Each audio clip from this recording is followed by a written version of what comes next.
Good morning, friends, followers, subscribers, fellow creators, and my army of Trevorites and cultists. Thank you very much for watching my videos and tuning in this morning. But if you're watching this video right now and you've not yet subscribed, why not? It is free. And it is Saturday morning. Yes, handover takeover's been done. Interestingly, yes. So I'll be handing my son across to his mother this morning. Yeah. School uniform for Monday's already been highly pressed. School shoes, highly polished. Because I believe in pride. If you're sending your children to school, you make sure that their shoes are highly polished. Because if they're not highly polished, then in my opinion, you're probably not the best parent if you're sending your children to school looking like shit. Have a bit of pride. You show them you have pride and it filters on, and then they show you that they have pride as well. It's what happens. Thank you last night to everyone that tuned into my impromptu little live. I hadn't planned it, just decided to do it. I'd already checked to make sure that the fellow YouTubers weren't on, and that was all set in stone. So we did it. Spoke about a few things, and I highlighted GHQ Spirits. Thank you to GHQ Spirits. The rum is beautiful. The gin's nice. The vodka, I haven't tried the vodka yet. I'm not a vodka drinker, but it looks wonderful on the shelf. And this morning, I thought I would show you a few other things. Now, people know that I've written books because I've been on the battlefield. People that haven't been on the battlefield don't tend to write books. But a lot of people that haven't been on the battlefield use stories of those that have been. And they go through their life pretending and wish they had been on the battlefield. And unfortunately, they haven't. Anyway, here is Patrick Bury's book, Call Sign Hades. My call sign in 2008 was Call Sign Hades. I was, bravo, clearly, platoon sergeant. Call sign 10 Bravo. He was 10 Alpha. That's his book about his battle, what he went through, and you can get that. That is on Amazon. He's a great guy. Patrick Bury, yeah. And if you want to know more about animals and about searching and equipment and bombs and what it's like from a dog handler's point of view, my dog handler who was with me, Dave Hayhoe, whose dog won the Dickens Medal, which is the animal equivalent to the Victoria Cross. Dave Hayhoe's got a book out, and it's all about Trio. What a wonderful dog, saved many, many lives.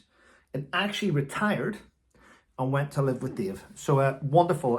Yeah, so there's more than one book out there. There's a lot of guys and girls that have been on the battlefield, have written many, many books. It's not just mine, and they are awesome people that need support. Right, a few topics to discuss this morning. Not many, I don't want to keep you here all day, but I am elated to say that the ISIS bride, Shamina Begum, I might have pronounced that right, if not, don't care, has been refused her British citizenship. Yes, she's been trying to get her British citizenship back, and she was refused. Yeah, apparently she says she was trafficked to go to fight with, go to support ISIS. She was trafficked. All those videos of her smiling and laughing, and then she put out tweets about the Manchester bombing, and she made fun of it. She said it was their own fault. Yes, that's right. Yeah, she laughed at beheadings. Yeah, it sounds like she was trafficked. Well, guess what? Her lawyers have vowed to fight on to clear her name and get her British citizenship back. Well, let's hope they do that without taxpayers' money. Because what you'll find is these lawyers will try and use legal aid to fight someone's case who's not British. And I would strongly suggest that courts do not let her, or do not let them, use British taxpayers' money. If she wants to fight for British citizenship, do GoFundMe.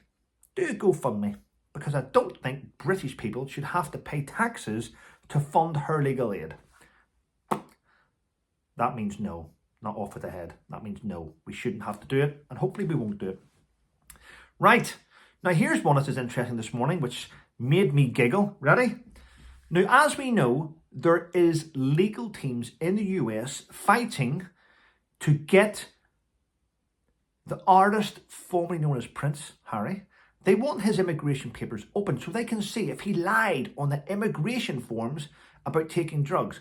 Now, this is an interesting turn, because the Biden's administration lawyers have stated this. And I had to write this down. Harry could have exaggerated his drug use to sell books. That's what the Biden administration said. And they also said this.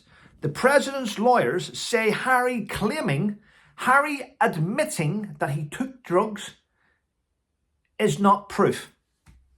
That's a good legal stance, isn't it?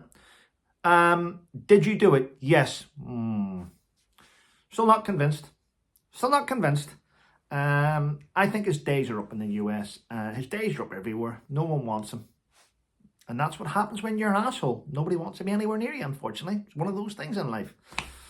Right. Boris Johnson's come up with something interesting. Boris Johnson is saying that Vladimir Putin, the Russian president, he's got £300 billion worth of assets overseas. So that's interesting. So they've all been frozen, but Boris is saying now that we should use the frozen assets of the Russian president to fund Ukraine. 300 billion. I think that's a fantastic idea, and I think they should do it. But I also think we should take our cut back, because at the end of the day, Britain's in a recession, the UK's in a recession. We have threw hundreds of millions of pounds at Ukraine. Maybe we should take our cut out of the frozen assets of Russia to bring us out of the recession. It's just an idea, but I'm not a member of a think tank. So maybe someone with brains, Chancellor Jeremy, let's have a look at this. Wow. I nearly said the C word. I meant Jeremy Hunt. That's who needs to look at it, in my opinion. He needs to look at it. And what else have I got here? Now, I know there's tens of thousands of NHS workers out there that work extremely hard. And for that, I thank you. I thank you for your work. Thank you for your dedication. I know you don't get much thanks. And for every 100 of you that are working extremely hard, there's one prick amongst you that's messing it up. I get that. But listen to this and tell me where the problem is. I know that doctors and some, not all, but a lot of people work for the NHS deserve a pay rise. I get that. We all get that. But listen to this. This is like a slap in the face. This is a massive, come on, slap me in the face. This is a slap in the face. Ready? NHS chiefs who are on more than £200,000 a year want a pay rise to cope with stress, strike stress. So those that are on over £200,000 a year are saying they're stressed. Their resilience is being tested by the strikes and they deserve a pay rise. I think you're assholes. You think you deserve a pay rise and you're already on 200 grand a year while nurses and everyone else are struggling? That shows you that the NHS bosses are out of touch with normal daily lives. They haven't got a clue. Well, people, listen, that's enough. Leave your comments below. Have a wonderful day, people, and stay safe.